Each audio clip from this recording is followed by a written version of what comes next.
This is 9/11 Freefall.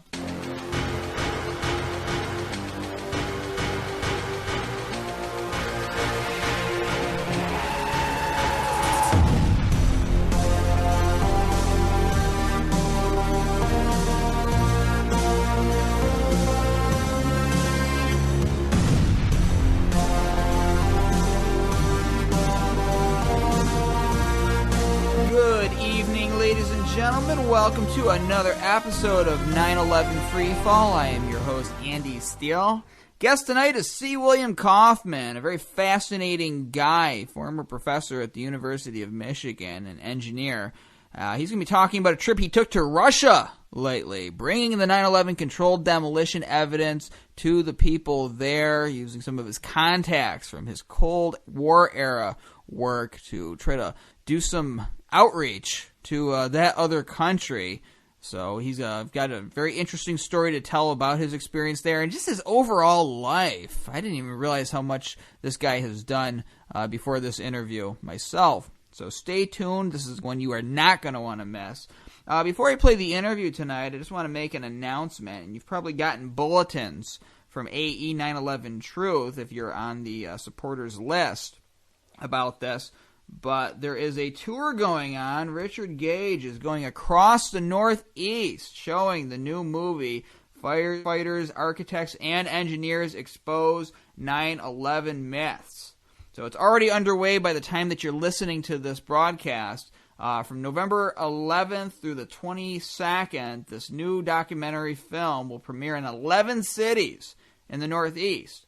At each stop, which is one in New Jersey, one in New York, and 9 in 4 of the New England states, Richard Gage, AIA, will be introducing the film and hosting the Q&A. So you do not want to miss this. You need to look up the schedule to see where the closest viewing of this film is going to be. And, of course, my rule to this audience, my stipulation, is that if you're already awake to the 9/11 controlled demolition evidence, if you already know that the government is lying to you about what brought down those 3 towers in New York on that fateful day, then you need to bring someone with you. You need to bring that skeptical friend that you've been talking to about this for years. You need to bring that family member who has kind of stayed on the fence, maybe is not fully convinced because they know you personally, and maybe they that biases them. I think that does happen sometimes within families and among close friends. They need to actually see the evidence. They need to actually have any questions that they may be holding them back addressed by Richard Gage during the Q&A sessions. So look up the schedule. I'll actually go over it with you really quick. So the first actual screening of the film is going to be in New Brunswick, New Jersey on November 12th, Woodstock, New York on November the 13th, November 14th is going to be Torrington, Connecticut, November 15th, Greenfield, Massachusetts, November 15th again, later in the day in Brattleboro, Vermont, the 16th, Worcester, I'm probably not saying that right, Worcester, Massachusetts, November 19th, Watertown, Massachusetts, November 20th, Dover, New Hampshire, the 21st, Belfast, Maine, and then Brunswick, Maine on the 21st later in that day, and then Lebanon, New Hampshire, swinging back around to that state on the 22nd. So don't miss it. You can look up more details about these events and the specific venues they're going to be at in the bulletins put out by AE 9/11 Truth. You can contact AE 9/11 Truth to find out more about them. But these are great opportunities for people to go out and, again, make an afternoon out of it. I said this last year when Richard was going across, I believe, Pennsylvania. Go out to lunch, go out and plan something else around it, go to a movie afterwards so that you can get your friends to come with you. And it's not just about 9/11 that day, but it's an excuse to get them in front of this film and expose them to the actual experts. It's not just Richard Gage either in this film. Richard Gage is going to be the one at the actual event answering your questions, but Eric Lawyer is in the film too. And of course you remember Eric Lawyer is the head of Firefighters for 9/11 Truth and Unity. So don't miss it. Again, ae911truth.org to get caught up on all the latest events and the evidence. But if you are in the northeastern states, find the closest one to you and do what you can to spread the word afterwards, because This is how you meet new people. This is how you get active. This is how you get into the AE 9/11 Truth local action groups. I mean, you can get into it by filling out the volunteer form also. But you get around these like-minded people, you start strategizing, start sharing ideas, and before you know it, you've got a powerful action group going on where you live. And there's so many opportunities to be able to do outreach, so many ways that you can get the evidence out there. I don't have time to do it in this program, but I'll talk about an impromptu outreach I did to the police this week, in next week's episode or in the next couple weeks whenever I get time. But it's an interesting story. I'll be happy to share. All right, before I play my interview with C.W. Kauffman, we're going to do what we do every week. We're going to take our 10 seconds of silence to remember the victims of 9/11 and their families and all the people who died in the wars that followed 9/11. We'll do that beginning now.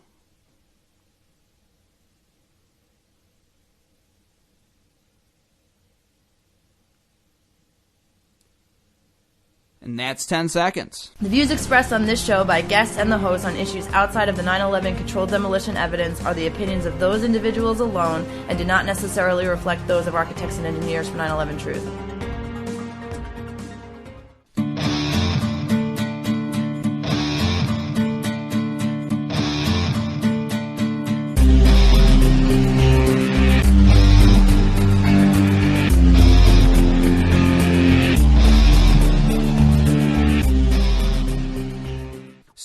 Kauffman was a professor of aerospace engineering at the University of Michigan, where he specialized in gas dynamics and propulsion, and where he received 2 of his graduate degrees. He'll be talking more about his background and talking about his recent trip to Russia, spreading the 9/11 controlled demolition evidence to engineers down there. William, welcome to 9/11 Freefall. Good evening, Andrew. Now, I gave a very brief description of your background, so please elaborate. Tell us more about yourself before we even get into 9/11 and your, what has brought you to your point right now in your whole professional life. Well, I grew up in small-town America, Waynesboro, Pennsylvania, near Gettysburg, Hagerstown, Maryland, with 1 foot in the farm and 1 foot in the village where there were factories and industrial base. And early on, I more or less became an experimentalist. I was interested in farm machinery and machine tools and things like that. And then I got an A.C. Gilbert chemistry set, which allowed me to do things. And there was an aircraft factory nearby, which built Fairchild flying boxcars. And my best friend, his father was photographer for the company, and I developed an interest in airplanes. And I took chemistry 2 years in a row in high school. And I went off to Penn State, where I majored in physics as an undergraduate.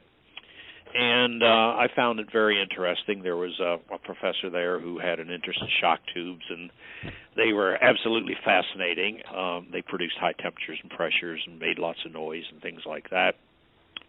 And then I got my first job on Apollo. I worked on the propulsion system, the fuel cells for the Apollo vehicle, the command and service module at Martin Company, Baltimore, where they were also making seaplanes at the time, the P-5M. Then I went back and got a graduate degree again in physics, but then I went back into industry, and I was put to the task of figuring out why intercontinental ballistic missiles exploded in flight. As they went downrange, sometimes they worked, sometimes they didn't. And you always had the telemetry coming back, and you tried to take the telemetry and the high-powered cameras and figured out what went wrong when something went wrong. And I spent a few years doing that, and then I decided to go back to graduate school. And I came back to graduate school at the University of Michigan, which at that time was a fantastic aero department. And there were several people working in the area of explosions and explosives. My advisor, of course, and then his advisor.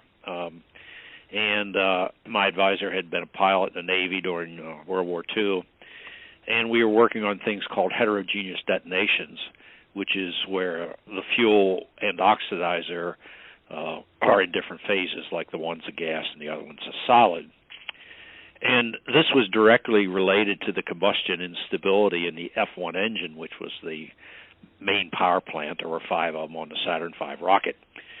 And they solved the instability problem in a kind of a dumb fashion. They just put a big copper cruciform in there so that the waves couldn't start running around. But it was turned into a battlefield weapon called fuel-air explosives, which are also known as poor man's atomic bombs. And basically, you can wipe out an area the size of a large college stadium using these things, mostly against soft targets. By soft targets, we mean buildings, airplanes, people, tents, things like that. It's not for use against hardened targets.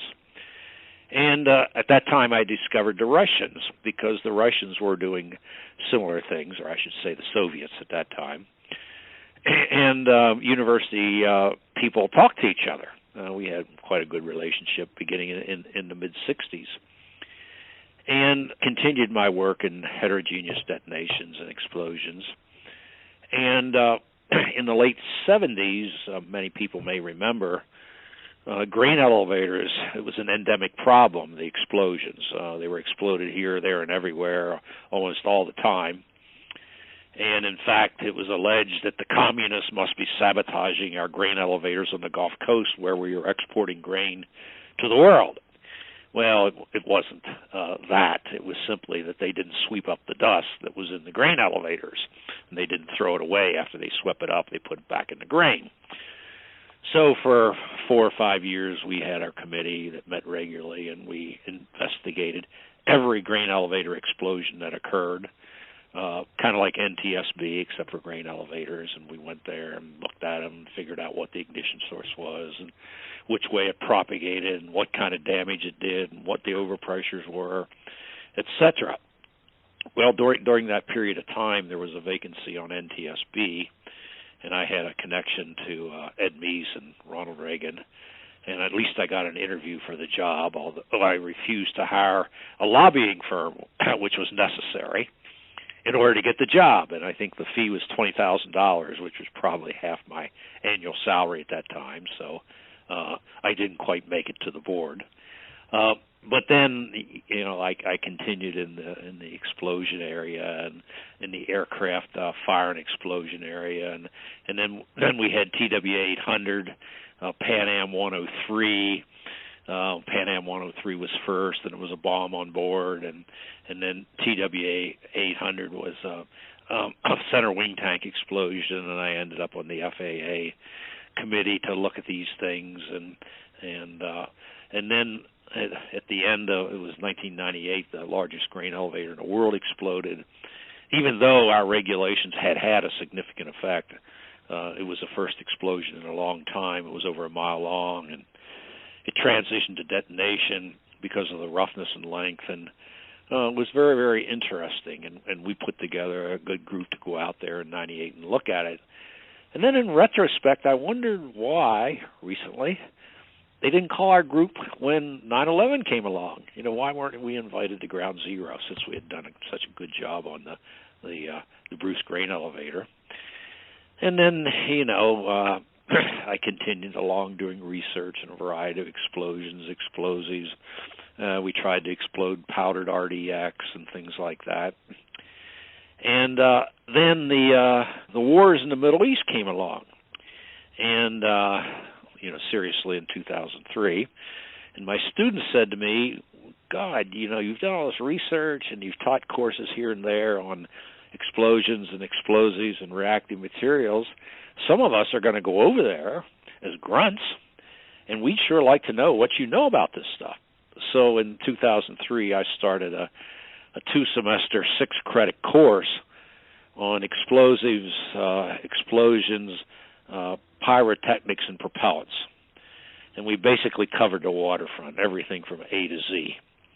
And the students benefited enormously, and I think at that time it was probably the only non-mining course in things that go bang.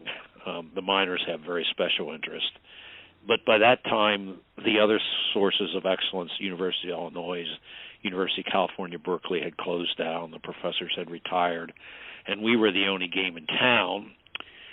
And it ran into some politics at the U of M. We got a Chinese department chair, actually a Chinese citizen, and he decided that American kids didn't need to know about things that went bang. So he canceled the course, even though the dean of engineering suggested to me that I might want to go to China and teach the course to the Chinese military, which I declined to do. So in 2007, I took early retirement. And, how did I get involved in 9/11? Well, the students for a long time had been saying, you really got to look at what went on up there. And, always there was something else that came up. There was this crisis here and that crisis there. So finally, when I retired, there was one particular student, Mark Morawski, who just kept pestering me and sending me all kinds of juicy things to read. And I looked at it, and it didn't take long to conclude that something's fishy here. Actually, on the day of 9/11, I was in the air. I was on my way to Reno Air Show. And I had just landed in Minneapolis to change flights. And all hell started breaking loose. I got cell phone calls, like from this TV station, that TV station. And I remember sitting in the bar at Minneapolis-St. Paul Airport, just kind of deciding, what are you going to do next here? And the plane hit the Pentagon. And I decided, well, I better get in the car and drive home. But when I got home, I took the time to watch it. And the thing that I remember from that day is the snowstorm of dust that was propagating down the street canyons in New York City.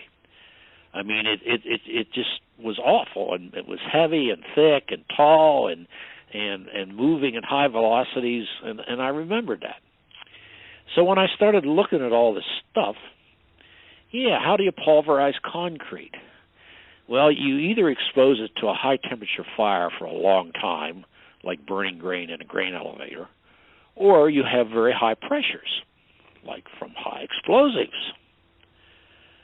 Well, then you notice the, shall I say, the peculiar behavior of the building collapse. I mean, structures wasn't my forte, but I did teach airplane design, and you had to know a little bit about structures. And there's some peculiar things like towers 1 and 2. The collapse begins up high in a very peculiar way. I mean, it's not tilting over or whatever. It's strange. It's not normal. Building 7, that's pretty much what you see on television when they get rid of an old building downtown someplace.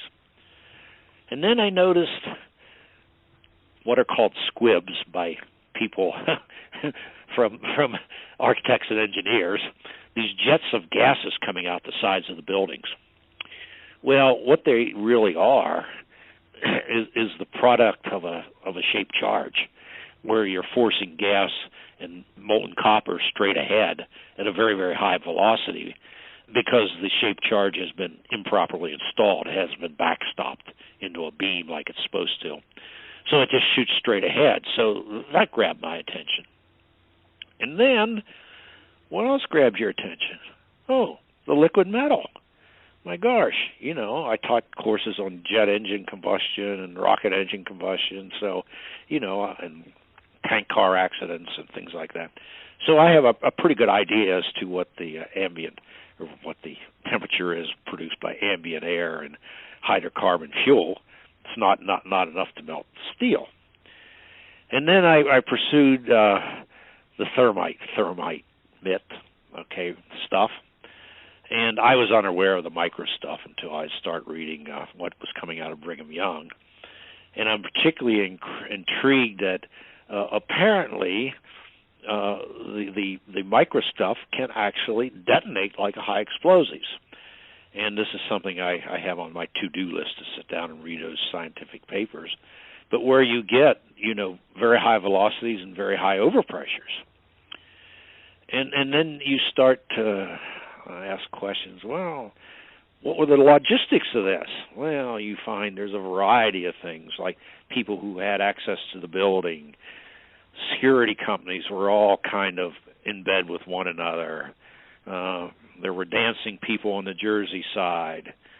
And boy, I mean, the circumstantial evidence keeps coming together. And, I try to read everything now that I can find on it. And, I can only conclude that these two airplanes in New York and then the two airplanes elsewhere had little or nothing to do with what really happened. And it was a controlled demolition done by nefarious interest to keep, in my opinion, the war, or to create the war on terror and keep it going, because some people, very few, are benefiting from it. A lot of people are being devastated from it. So that's the kind of the short and long of it. But I think we're onto something. How many of us does it take before we can demand new hearings, demand attention, and say, it's time for the truth? And the consequences of that will be enormous. I think everybody knows that. It will bring down governments. Okay, so that's kind of where we are now, Andy. Well, it's fascinating listening to you, to your entire history, how you analyze the evidence on your own, especially after the one student was a pain in the butt to you. That shows how persistence works. And you worked with government. It's fascinating. I never heard of people having to hire lobbying groups to get government jobs. That's one aspect of that I've been in the dark on. So I learn more about the world as I do these interviews, talking to people like you. But as somebody who worked for the government at such a high level and doing such important projects, how did you feel when you started to wake up to this? What was going through your mind, and coming to these conclusions? Did it change your worldview in any way? Oh yeah, enormously. I would say in the past 5 years, my philosophical outlook concerning democracy, freedom, America, etc., has changed 180 degrees. As I mentioned, I grew up in a small town. The population was probably 8,000 people. You went to church twice a week. You went to the Boy Scouts. You saluted the flag. You said prayers, etc. You had ninth grade civics, and you knew aunts and uncles who had served in World War II to defeat the Nazis. So you totally believed in the system. Then, when I started seeing the Chinese students at the U of M, in, say, around 1990,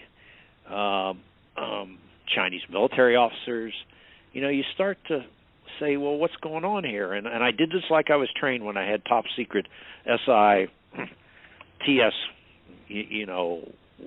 code word clearances. I went to the FBI and they said, these Chinese are stealing things. And they would sit there and take notes. And they were stealing, technology for scramjet engines, Trident ballistic missile submarines and their missiles, etc. And you would say to these FBI guys, hey, there's something going on here. It violates ITAR, it violates the Espionage Act, and they'd write it down. So you'd see them 6 months later and say, well, the Chinese are still there stealing. And they say, oh yeah, it's been sidetracked at higher levels, and we can't do anything about it. Well, this went on for a significant period of time. In 2006, I put together a big 3-ring binder, including emails from the university, how to avoid prosecution for espionage or sabotage or whatever. Gave it to the agent. Nothing happened. Okay. And then, you start to see other things. Oh, well, maybe the reports from the wars in the Middle East, Afghanistan, and Iraq are not quite true. And then, then there's 9/11. And as I told you, I concluded, 2009, 2010, there's a big lie. Okay, a massive cover-up. And this really rattles your cage. Small town America, American values, and now you find the government's lying to you? Wow. Okay, and there's no doubt about it that it's going on. And, American exceptionalism, is this what it means to have the government lie to you? And then, almost current events. Oh, we bomb a hospital in Afghanistan. Medicine, sans frontiers. Okay, it was no accident. And then 2 policemen shoot a 6-year-old kid in the front seat of the car. Come on. I mean, this is unacceptable. So I guess you would say that I've totally flipped. I try to find people now who are really patriots and realize what's going on. And you find a lot in the 9/11 movement, okay?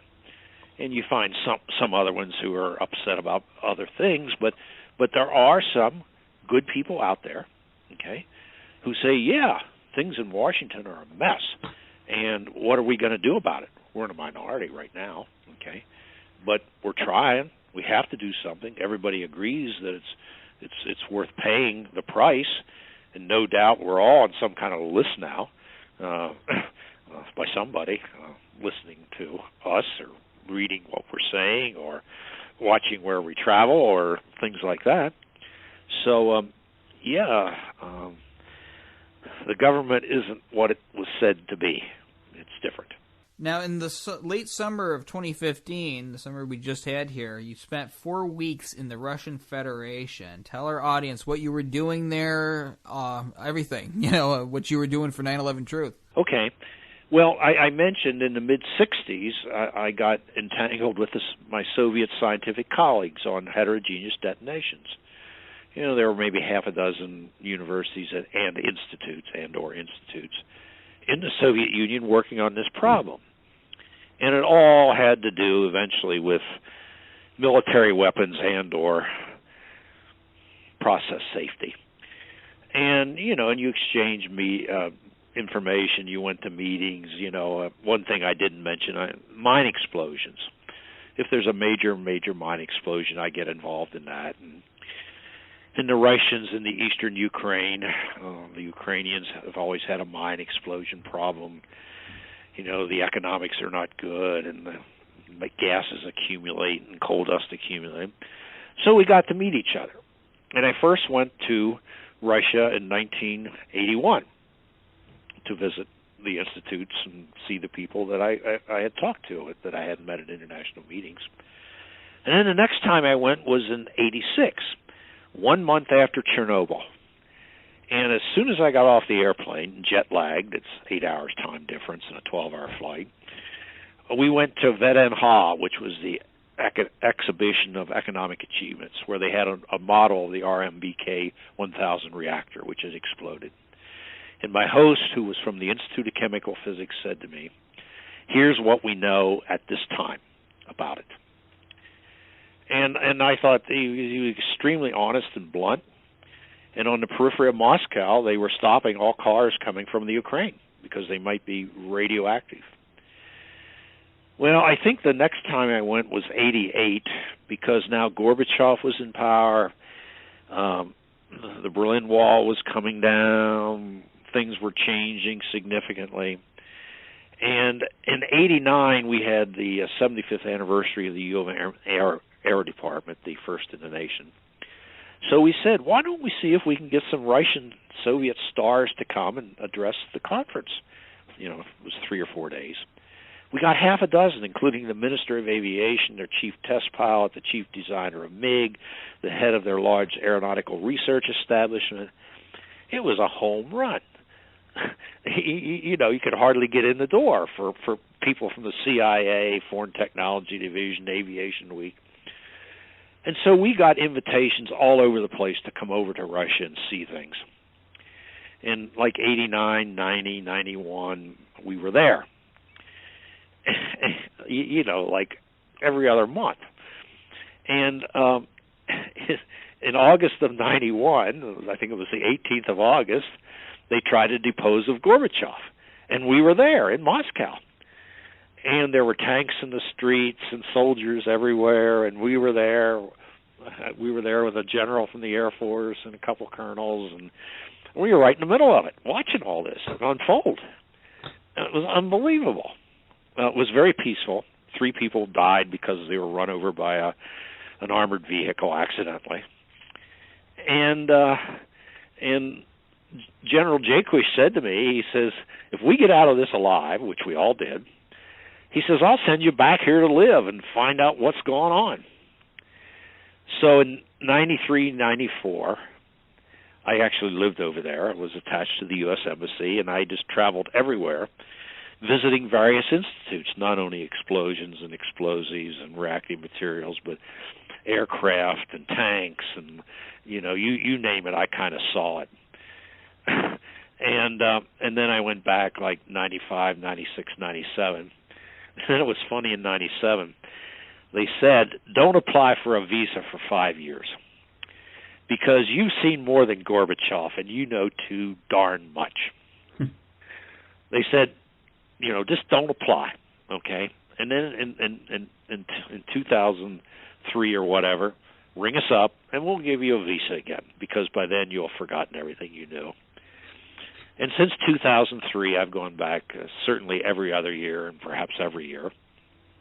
And this year, every odd year is the Moscow Air Show, which is pretty good. You see things there that you can't see elsewhere. And I go to that. It's 4 days. It's at their Edwards Air Force Base, which is just a little bit south of Moscow.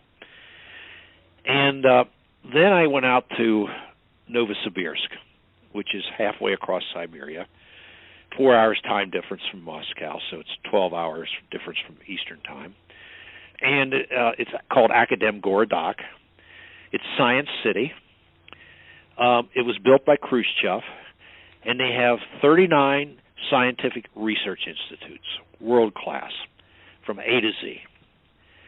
And their job is to do basic research that's going to affect the future of the Russian Federation.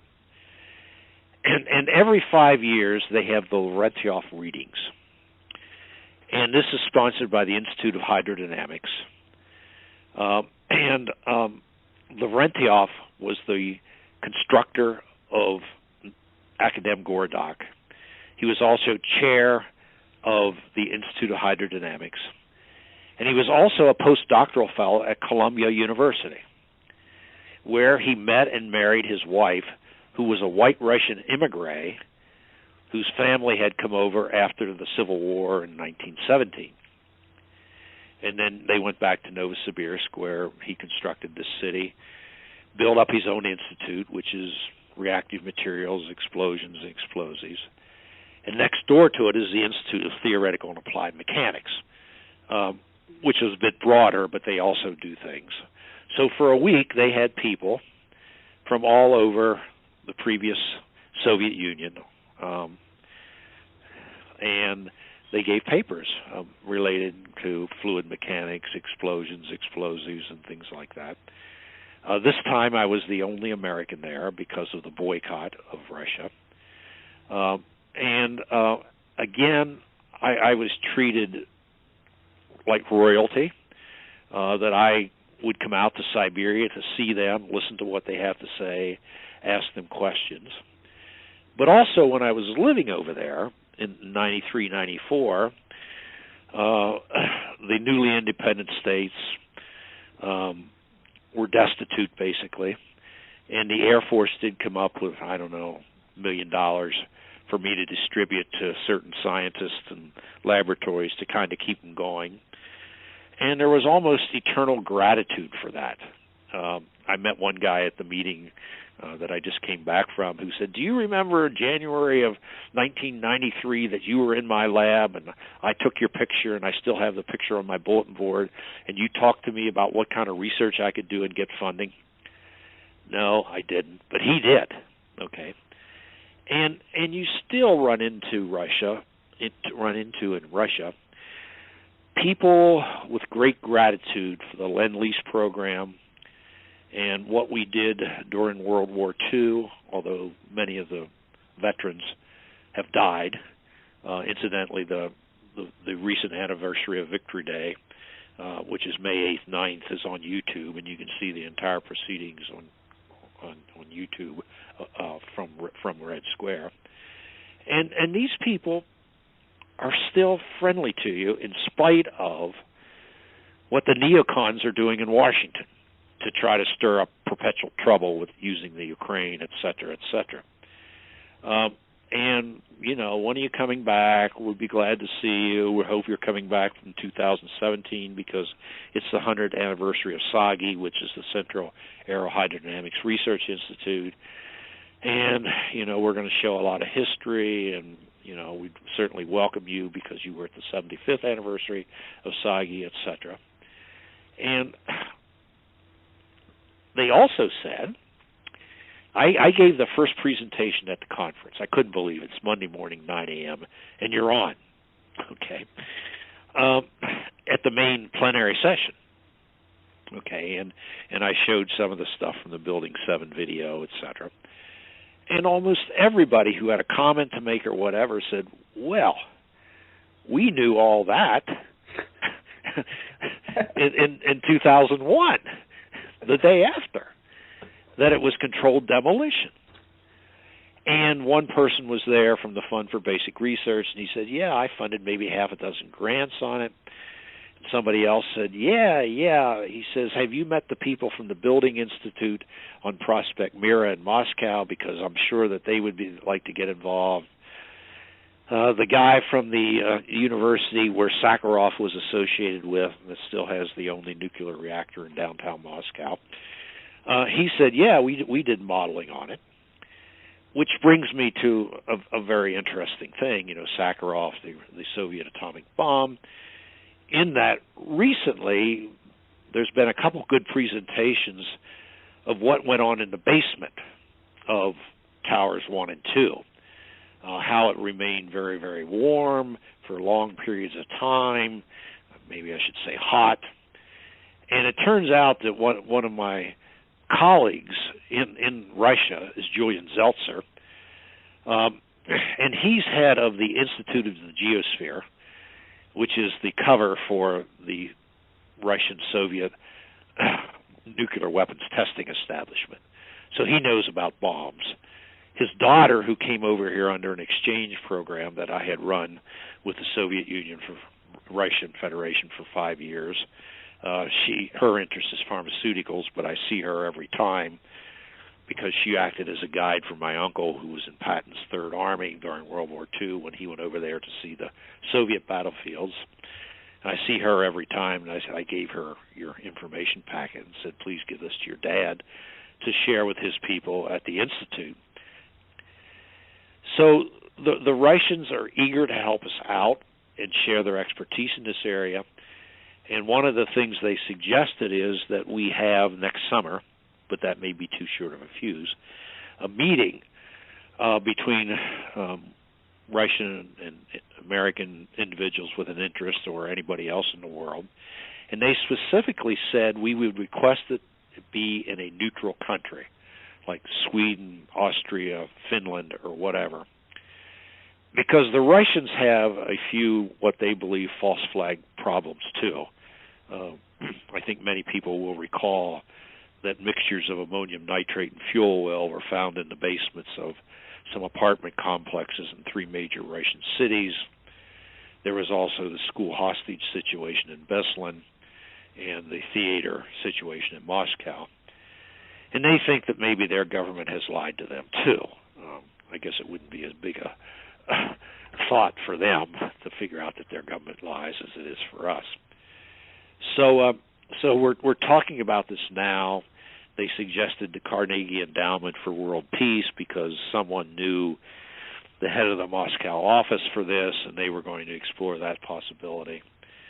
And I think at the scientist level, the engineer level, the normal people level, we can get along and agree with each other. It's only government leaders who are going to continue to needlessly stir the pot and make trouble. So I think there's things there, and I particularly pressed upon them the use of national security data. I mean, I think everybody these days knows that there's big ears all over the place. The National Security Agency here in the States, and that, well, and then after the Sinai air disaster, we know that communications traffic is intercepted. And I bluntly asked them, many of them, okay, what do you have from communications intelligence around the period of time preceding and after 9/11? Did you come up with any intercepts that would say, okay, that there's fishy stuff going on in the World Trade Center at night with people being in there who shouldn't be in there, et cetera, and would you share this with us?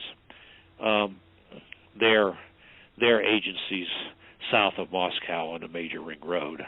I don't remember the accurate name for it. But, you know, when you start getting into stuff like this, it's big political decisions, and somebody has to really be angry with somebody else to kind of release this kind of stuff. But I think we can work together. We should work together, and we can have successful results from cooperation. Well, I think it's fascinating what you said about their reaction to your presentation, almost saying we knew about this the day of it happening. We've known this for years. Where have these voices been over the years? Because this is the first time, folks, that I'm hearing this from our guests, too, that reaction to its presentation. If they've been aware of this for years, and obviously there's been some political problems between our government and the Russian government, especially getting stirred up lately in the past couple of years, why haven't more people been speaking out about this, in your opinion? Obviously you can't speak for them, but why do you think that is? Well, the government doesn't lie. The government wouldn't pull off anything of this order of magnitude where we killed 3,000 plus people. You can trust the government. Well, but when you start showing these interviews of New York City firemen, I mean, it's really true that those guys weren't born yesterday. Right, but why would these Russians, who have no particular emotional attachment to the U.S. government, not speak out about this? Well, they can't do anything about it. I mean, maybe they could write a gee whiz good scientific paper, say this building institute on Prospect Mira. I mean, maybe they could do a finite element model. In fact, I had one guy tell me in Novosibirsk that he was going to start working on a finite element model of one of the buildings. Okay, and of course, you have. I mean, the Russians have always been controlled. You know, the nail that stands up gets hammered down, and perhaps they're a little reticent. You know, do they want to show that the Russian government has knowingly remained silent for over a decade, and because someone's liable to come around and say, you know, we didn't want you to do that. So there's still somewhat of a delicate balancing act in Russia, although it's not the terror of the Soviet Union. Okay. And people are willing to say things, and there are many Russians too, kind of residing on a long-term temporary basis abroad at foreign universities, and maybe these would be the first people who could speak out, would speak out, because they're less controllable than the people back home. But I don't know. I mean, okay, my abstract went in the Book of Abstracts, which is on the website.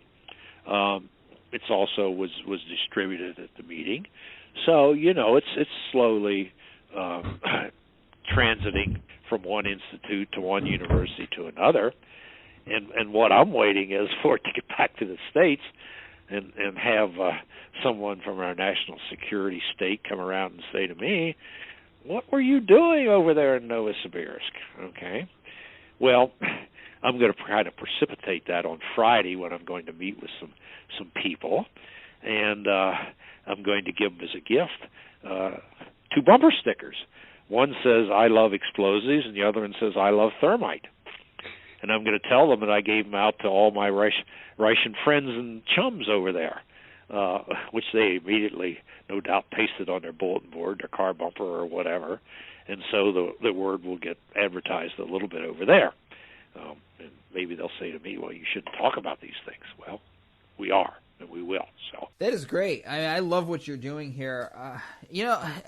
I've wondered this myself, and we've had many guests on this show speculate on why other governments are keeping this secret. And if Richard Gage and all of the other architects and engineers for 9/11 Truth can figure out that the building, quote-unquote, collapses in New York were not collapses, but were actually the result of explosive demolition, you would think that the other rival governments would be able to figure it out too. You would like to think. Assuming that they have put two and two together at some point over the last 14 years, we wonder, why would governments not speak out about this? Why would Putin, as there's tensions with them over the Ukraine and Syria, these issues, why would they not speak out about the questions surrounding 9/11 more? And, again, we're just left to speculate, and that's what I'm asking you to do, I guess, at this point, qualifying it as speculation. But why the silence, and why not speak out more as they start to find themselves now in the crosshairs of the post-9/11 geopolitical situation? Well, you're aware that in 2012, Malaysia did have a conference on 9/11, and it's on YouTube, and it's probably on your website, too. And not long after that, Malaysia had some very bad luck. They lost two big airplanes. And some of my colleagues and people who I read associate these events with them holding that conference in 2012 as punishment for discussing these things.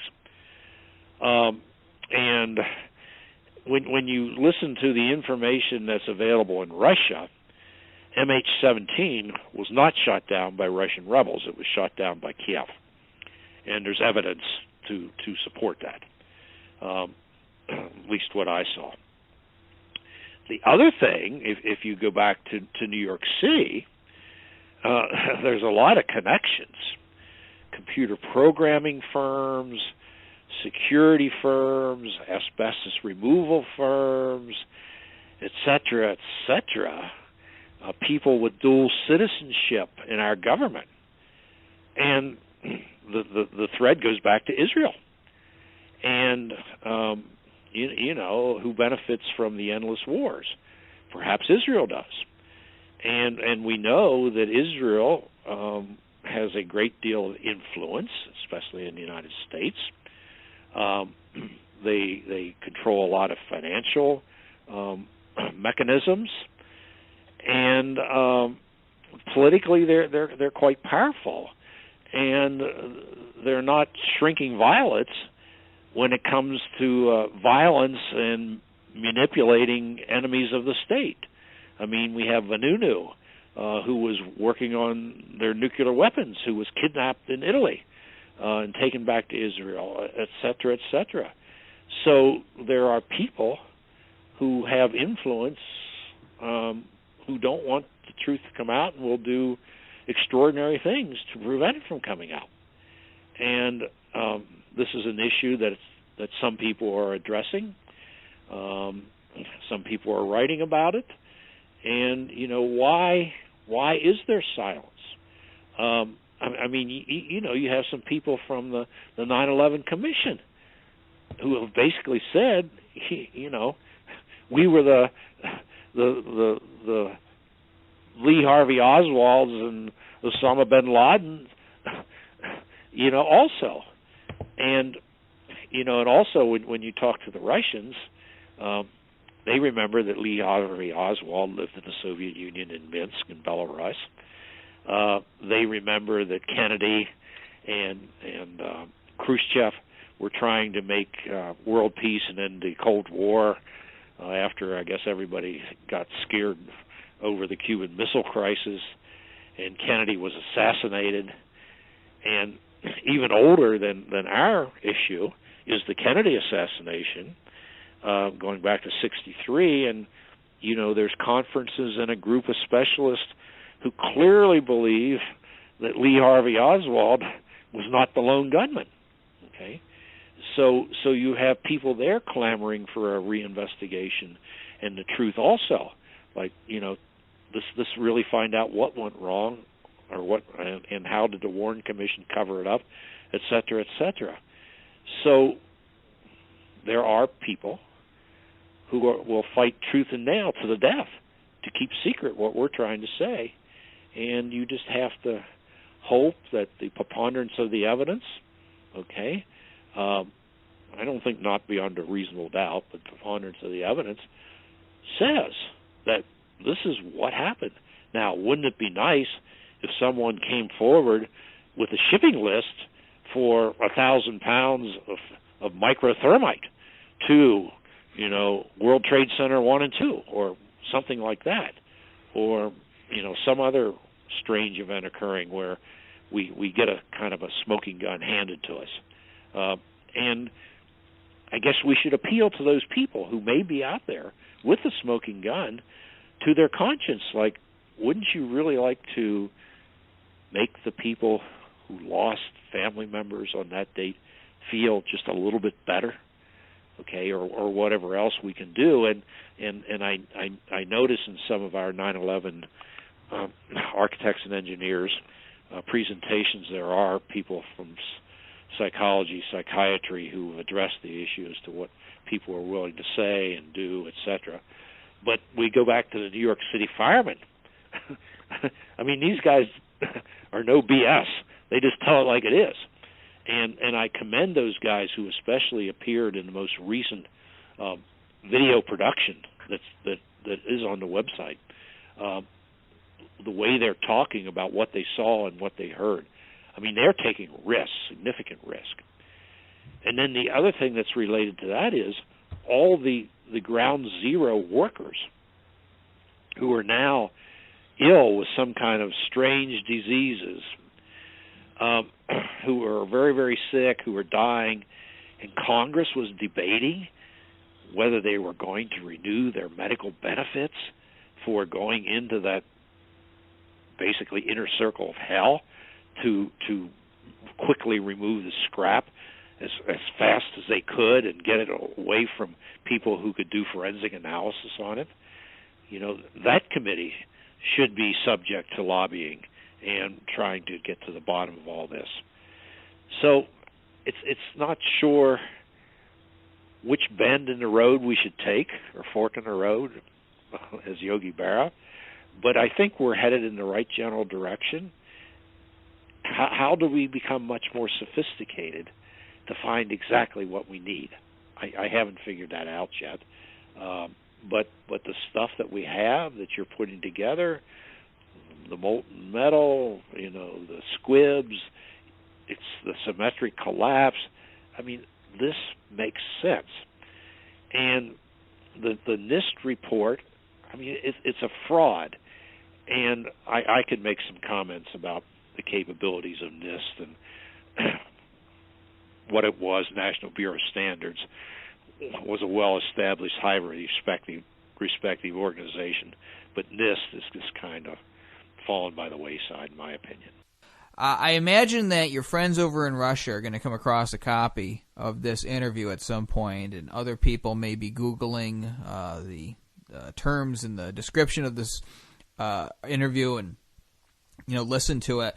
For people that are awake to the 9/11 truth issue within Russia, what do you think are some things they could do to help us along here in the United States, help the world overall, because the world becomes a better place if we have the truth about that day acknowledged by our government? What are some of the things that people in Russia can do to help us out in getting the information out there and helping us to get a new investigation going? Well, Russia Today is, quote, the voice of America, kind of, for Russia.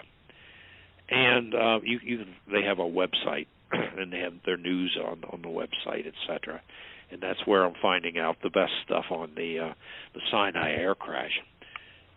And I'm sure, and they're in California somewhere, Los Angeles, San Francisco, or whatever.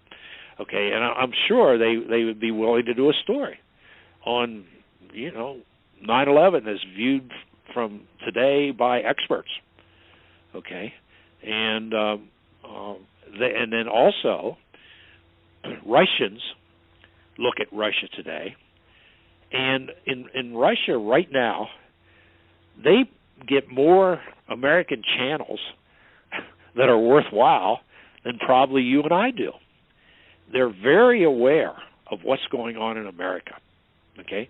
I mean, I had people thoughtfully discuss the fallacy of the Patriot Act with me. Okay? Because they're getting stuff from U.S. satellite, cable, whatever. Okay? And it's not the trash stuff. Okay? They're getting the few good channels that are out there. And so they're very well aware of what's going on, including the details of how the current administration and the previous administration have screwed up the Ukrainian situation. Okay, so Russians are knowledgeable about America. Okay, and many of the people in the academic community, their children have gone to school over here. They come over to give seminars. The director of the Central Air Hydrodynamics Institute, he lived in America for about a decade. His youngest son's PhD is from the University of Utah, and his wife was working for a U.S. company. She's one of the world's experts on gas dynamic lasers in Salt Lake City. So there's a lot of people going back and forth. Okay, and they're far more knowledgeable of us than we are of them. Well, and they can probably get the word out, too, just by doing the same things that we do here in the United States, talking on the Internet, but also talking in the streets, and just maybe even translating some materials of their own, making that materials and handing it out, doing the same kinds of things that activists have been doing for years. We need help all over the world. We need the voice of the Russian people to speak out, but not just the Russian people, the people in every other country, because 9/11 truth not only is good for America, it's good for the world too. You set this precedent of owning up to this cover-up here in the United States, sets the tone in other countries as well, and makes people start looking at the world in a completely different way. And I'm so sorry that we are out of time for this interview, because you are fascinating to listen to. I know you're going to be back on this show at some point. But C. William Kauffman, thank you so much for coming on 9/11 Freefall. Cheerio, Andy. Thanks so much. This program's on every Thursday night on No Lies Radio at 10 o'clock Eastern, 7 o'clock Pacific. You can also download MP3s of the show from the Internet Archive by going to 911freefall.com. This is Andy Steele saying have a great week and good luck.